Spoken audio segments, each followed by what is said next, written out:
Nagsimula ang pelikula sa isang mayamang babae na nagngangalang Athena na nakikipagbiruan sa kanyang mga maimpluwensyang kaibigan sa isang group chat. Sinabi sa kanila ni Athena na malapit na silang magpakawala ng sama ng loob sa pamamagitan ng paghahanting ng mga masasamang tao sa hasyenda. Gayunpaman, hiniling ng kanyang mga kaibigan na huwag niyang banggitin ang mga bagay na iyon sa pamamagitan ng text dahil maaaring lumabas ito at malalagay sila sa gulo. Ang eksena ay nagpatuloy sa isang pribadong jet kung saan si Athena at ang kanyang mga maimpluwensyang kaibigan ay papunta sa isang lugar. Ang isa sa kanila, na nagngangalang Richard, ay nakipag-usap sa isang flight attendant at nagyabang tungkol sa pagkain ng caviar. Pagkatapos ay nagpatuloy siya sa pagsali ng champagne nang biglang lumitaw ang isang malaking lalaki sa cabin na nalilito at parang nakadroga. Ginulat ng malaking lalaki ang lahat habang nalilito siya sa nangyayari at kung bakit siya naroon. Isang matandang lalaki ang nagsabing siya ay isang doktor at hiniling sa kanya na humiga upang matulungan siya. Pumayag ang malaking lalaki, ngunit sa isang nakakagulat na pangyayari, sinaksak siya ng matandang lalaki sa lalamunan gamit ang panulat. Sa kabila ng matinding pagdurugo, kinuha ng malaking lalaki ang isang bote ng champagne at binasag ito sa matanda. Sinubukan pa niyang atakihin ng iba, ngunit nakita natin si Athena na mahinahong papalapit sa kanya mula sa likuran. Agad niyang itinusok ang heels ng sapatos sa mata nito, dahilan para mapasigaw sa sakit ang kawawang lalaki. Pagkatapos, dinala ang malaking lalaki sa isang silid kung saan siya ay humingi ng tulong sa huling pagkakataon bago namatay. Sa parehong silid, nakita natin ang isang babaeng kilala lamang bilang Yoga Pants na walang malay. Kinabukasan, nagising si Yoga Pants sa isang bukid na nakabusal ang bibig. Napansin niya ang isa pang babaeng nakabusal na nagngangalang Crystal sa di kalayuan at tinawag ito, ngunit hindi siya pinansin ni Crystal at naglakad palayo. Samantala, nagpatuloy si Yoga Pants at napansing hindi sila nag-iisa dahil may ilang tao rito na nakabusal at nalilito. May isang malaking kahon na gawa sa kahoy sa gitna ng bukid, kaya lumapit ang isang lalaki at sinubukang buksan ito. Ilang sandali pa, isang maliit na baboy na nakasuot ng damit ang lumabas mula sa kahon na ikinagulat ng lahat.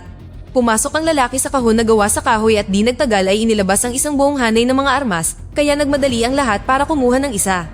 Samantala, nakahanap si Yoga Pants ng isa pang piraso ng kahoy na may mga susi, kaya ginamit ito ng grupo para alisin ang takip sa kanilang mga bibig. Gayunpaman, ang pelikula ay nagkaroon ng nakakagulat na twist ng bigla na lamang, may mga taong nagsimulang magpaputok sa kanila mula sa malayo, at maraming tao ang namatay sa kaguluhan. Nagtago si Yoga Pants at isa pang lalaki sa likod ng kahon na gawa sa kahoy, ngunit ang ulo ng kawawang babae ay agad na nawasak. Sinubukan ng takot na lalaki na tumakas nang mapansin niya ang isa pang babae na nakatusok sa pako sa isang hukay. Sinabi niya na bukas ay karawan niya at humingi ng tulong, kaya tinulungan siya ng lalaki na makalabas. Gayunpaman, hindi pa sila nakakalayo nang matapakan ng lalaki ang isang landmine at sumabog. Sa ganitong paraan, maraming tao ang nagsimulang mamatay sa nakakakilabot na mga paraan tulad ng pagsabog ng mga granada o pagtama ng mga palaso. Iilan na lamang ang natirang buhay ngayon at sila ay nasa malubhang panganib pa rin. Sa gitna ng kaguluhan, 3 tao ang nakaligtas sa mga pag-atake at hindi nagtagal ay nakarating sa isang gasolinahan na pinapatakbo ng matandang mag-asawa. Itinutok nila ang baril sa mag-asawa at tinanong kung nasaan sila, kaya sinabi ng natatakot na mag-asawa na sila ay nasa Arkansas. Pagkatapos ay kumuha ang survivor ng telepono upang tumawag sa 911 at ipinaliwanag ang lahat sa operator.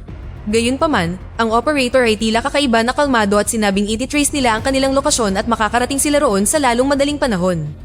Habang naghihintay ng tulong, isang babae ang nagsimulang kumain ng marshmallow mula sa tindahan, ngunit may lason pala ang mga ito na humantong sa kanyang kakilakilabot na kamatayan. Ikinatakot ito ng iba pang mga survivor at di nagtagal ay hinugot ng matandang mag-asawa ang kanilang mga armas at sinimulan silang salakayin na nagpapakita na sila rin ay bahagi ng maimpluwensyang grupo na nagpapatakbo ng nakamamatay na larong ito. Matapos mamatay ang lahat ng mga survivor, sinimulan ng mag-asawa na itapon ang mga bangkay sa isang silid sa likuran at linisin ang kalat. Gayunpaman, napansin ng matandang babae ang isang patay na lalaki na nakasuot ng wedding ring at nakaramdam ng konsensya sa pagpatay dito. Ngunit sinabi ng kanyang asawa na ang lalaki ay isang halimaw at karapat-dapat ito sa kanya. Ilang sandali pa, ipinaalam sa kanila ng nasa radyo na may paparating na isa pang target, si Snowball, at wala siyang armas, kaya maaari nila siyang paglaruan. Di nagtagal, lumitaw si Crystal sa tindahan at muling nagkunwari ang matandang mag-asawa ng mga inosenteng tindero. Gayunpaman, nanatiling nakakagulat na kalmado si Crystal at humingi ng sigarilyo sa kanya bago nagbayad. Hindi siya nagsalita tungkol sa sunod-sunod na pagpatay at di nagtagal ay ibinigay sa kanya ng mag-asawa ang sukli. Gayunpaman, napansin ni Crystal ang dugo sa perang papel at tinanong kung nasaan sila, kung saan sumagot ang mag-asawa, sa Arkansas. Nang marinig ito, sinunggaban ni Crystal ang matandang babae at marahas na inihampas ito sa mesa. Sinabi ng mga sigarilyo sa Arkansas ay nagkakahalaga lamang ng $6. Sinuntok niya ng malupit ang matandang lalaki at inagaw ang shotgun nito bago ito pinaputukan na ikinamatay niya. Pagkatapos ay ibinaling niya ang kanyang atensyon sa matandang babae at brutal din itong binaril hanggang sa mamatay. Sunod, umalis si Crystal sa tindahan dala ang radyo at ang shotgun ng matandang mag-asawa. Pagkatapos ay napansin niya ang isang kotse sa labas na may peking plaka ng Arkansas at nakakita ng bomba sa ilalim ng sasakyan. Pagkatapos ay narinig ni Crystal sa radyo ang ibang mga maimpluwensyang tao na nag-uusap tungkol sa sunod-sunod na pagpatay. Napagtanto niyang nag-aalala sila dahil hindi sumasagot ang matandang mag-asawa, kaya di nagtagal ay nagpadala sila ng drone. Mabilis na nagtago si Crystal, ngunit may bumaril sa drone, dahilan upang mapagtanto ng mga kidnapper na may nakikinig sa kanila, kaya pinatay nila ang radyo. Ilang sandali pa, dumating ang isa pang nakaligtas na nagngangalang Gary at tinutukan ng baril si Crystal, ngunit ipinaliwanag niya na isa rin siyang biktima na katulad niya. Pagkatapos ay sinabi niya rito na hindi niya dapat pinaputukan ng drone, dahil ngayon ay alam na ng mga mamamatay tao ang kanilang presensya.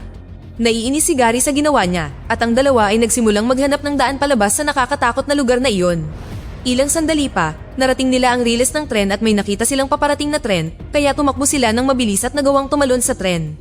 Doon, napansin ng dalawa ang isang grupo ng mga refugee at mabilis na inihanda ni Gary ang kanyang baril upang ipagtanggol ang kanyang sarili. Nagsimulang magsalita ang pinuno ng mga refugee sa wikang Arabic at nagmakaawa, ngunit iniisip ni Gary na sila ay mga aktor lamang na inilagay ng mga maimpluwensyang tao upang lokohin sila. Itinutok niya ang baril sa pinuno at nagbanta na babarilin siya nang biglang huminto ang tren. Ilang sandali pa, dumating ang ilang dayuhang sundalo at sinimulang pababain ang mga illegal refugee. Sinubukan ni Gary na ipaliwanag sa mga sundalo ang nangyayari, ngunit nagsalita sila sa isang wikang hindi niya alam. Habang papalayo ang mga sundalo, biglang tinawag ng pinuno ng mga refugee si Gary sa kanyang pangalan, sinabing malamang na hindi naniwala ang mga sundalo sa kanyang kwento. Lumalabas na ang lalaking ito ay isa rin sa mga maimpluwensyang grupo, at sinabi niya kina Gary at Crystal na kahit umaacting siya, ang mga refugee at sundalong ito ay totoo. Ikinagalit ito ni Gary, kaya sinugod niya ang lalaki na humantong sa malaking away sa pagitan nila. Sa isang punto, nalaglag ng maimpluwensyang tao ang isang granada mula sa kanyang bag, kaya kinuha ito ni Gary at ipinasok sa pantalon ng lalaki. Nagsimula silang tumakbo palayo ni Crystal habang sinusubukan ng maimpluwensyang tao na bunutin ang granada, ngunit nabigo at literal na sumabog sa mga piraso. Kasunod nito, agad na tumakbo palayo si Gary mula roon habang si Crystal ay dinala ng mga sundalo sa isang kampo ng mga refugee. Doon, nakilala niya ang commander na nagsasalita ng Ingles at nagulat siya nang malaman na siya ay nasa Croatia. Pagkatapos ay ipinaliwanag ni Crystal ang kanyang kwento at dinala nila ang isa pang lalaki, si Don, na dumating kamakailan at may parehong kwento ng pagdukot at paghunting. Pumayag ang commander na tawagan ng embahador ng US na siyang mag-aayos para maibalik sila sa Estados Unidos.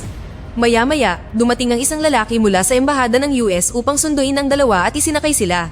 Habang nasa daan, ipinaliwanag ng dalawa ang lahat sa kanya at tiniyak sa kanila ng lalaki na gagawin niya ang lahat para matunton ng mga maimpluwensyang kriminal. Bigla niyang tinanong kung bakit nila dinukot ang mga taong ito na nagmumungkahi na may nagawa silang mali sa kanilang buhay para mapili.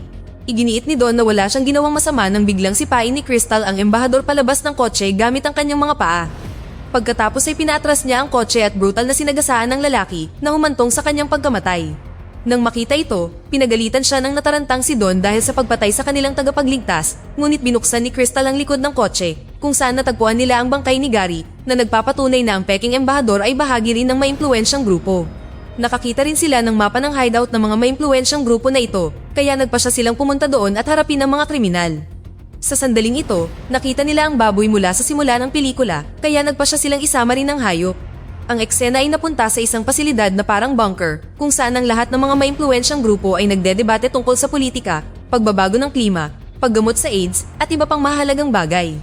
Tila lahat sila ay nakikibahagi sa mga pagkakawanggawa na tulad nito at nais nilang gawing mas magandang lugar ang mundo. Para sa kanilang proteksyon, umupa rin sila ng isang batikang manlalaban na nagngangalang Sergeant Dale na ilang buwan na silang sinasanay. Di nagtagal, lumabas si Richard para umihi. Biglang dumating si Don na may dalang baboy at itinanong kung sa kanya ang hayop. Habang abala si Richard, tahimik na sumulpot si Crystal sa likuran niya at hiniwa ang kanyang lalamunan. Bumalik ang eksena sa bunker na lugar kung saan nakarinig ng mga yabag ang mga maimpluwensyang grupo, kaya kinuha nila ang kanilang mga baril at naghanda. Maya-maya, may lumitaw mula sa itaas, kaya mabilis silang nagsimulang magpaputok para lamang mapagtanto na isa lamang itong baboy. Nalungkot ang isang babae nang makitang patay na ang inosenteng hayop nang biglang dumating si Crystal at walang kahirap-hirap silang pinatay isa-isa. Sinubukan ng grupo ang kanilang makakaya upang labanan siya, ngunit sa kabila ng kanilang pinagsamang pagsisikap, wala silang laban.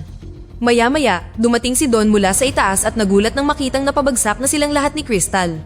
Kumuha rin siya ng baril nang magsalita sa radyo si Athena na nasa ibang lugar at tinanong si Don kung nagawa niyang patayin si Crystal. Nang marinig ito, nagimbal si Crystal na bahagi rin siya ng kanilang grupo kaya agad niya itong tinutukan ng baril. Gayunpaman, nangatwiran si Don na inosente siya at hindi niya alam kung sino ang kumakausap sa kanya sa pamamagitan ng radyo, ngunit hiniling ni Athena na itigil na niya ang pag-arte dahil alam na ni Crystal ang lahat. Iginiit ni Don na hindi ito totoo, ngunit ayaw sumugal ni Crystal, kaya binaril niya ito hanggang sa mamatay. Sunod, nilapitan ni Crystal si Sergeant Dale na nasa bingit ng kamatayan at nag-usap sila sandali kung saan isiniwalat ni Crystal na dati siyang nasa militar at nakipaglaban sa Afghanistan.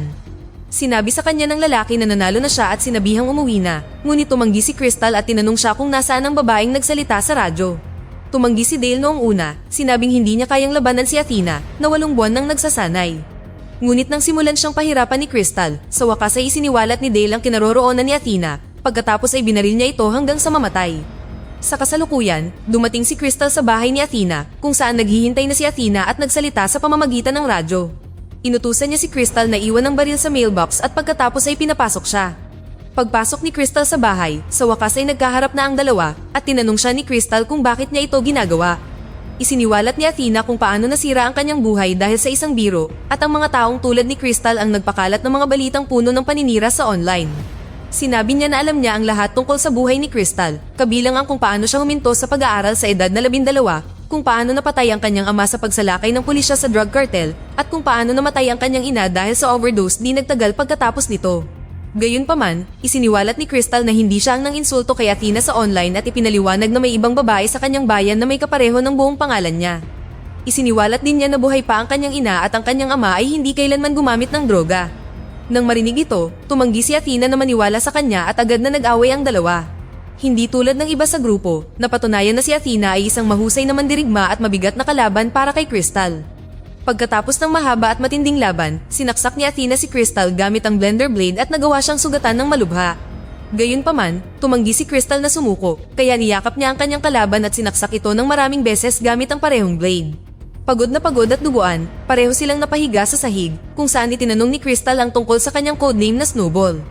Isiniwalat ni Athena na kinuha niya ang pangalan mula sa Animal Farm ni George Orwell kung saan mayroong isang karakter ng baboy na nagngangalang Snowball. Gayunpaman, sinabi ni Crystal na si Snowball ay isang idealist na gustong gawing mas maganda ang mundo, kaya nagsimulang gumawa ng mga kasinungalingan ng iba tungkol sa kanya. Iminungkahi niya na mas bagay kay Athena ang pangalan kaysa sa kanya. Nang marinig ito, nagulat si Athena na nabasa niya ang librong iyon at hiniling sa kanya na maging tapat tungkol sa kanyang pagkakakilanlan na muling kinumpirma ni Crystal na mali ang nakuha nilang babae. Ilang sandali pa, tuluyang namatay si Athena habang si Crystal ay bumangon upang gamutin ang kanyang mga sugat. Pagkatapos ay nagsuot siya ng magandang damit mula sa aparador ni Athena at umalis ng mansyon kasama ang aso ni Athena. Pumasok si Crystal sa pribadong jet sa labas at sinabi sa piloto na patay na ang kanilang mga amo at hiniling sa kanila na iuwi siya, na kinakabahang sinang-ayunan ng lalaki. Pagkatapos ay nagtapos ang pelikula habang si Crystal ay umupo kasama ang flight attendant mula sa simula ng pelikula at nagbahagi ng caviar at champagne. Dito na nagtatapos ang ating kwento. Sana ay nagustuhan nyo. Mag-subscribe na kung hindi ka pa nakasubscribe, pindutin na rin ang notification bell at like button upang matulungan ang channel at mag-iwan na rin ng komento. Maraming salamat sa panonood.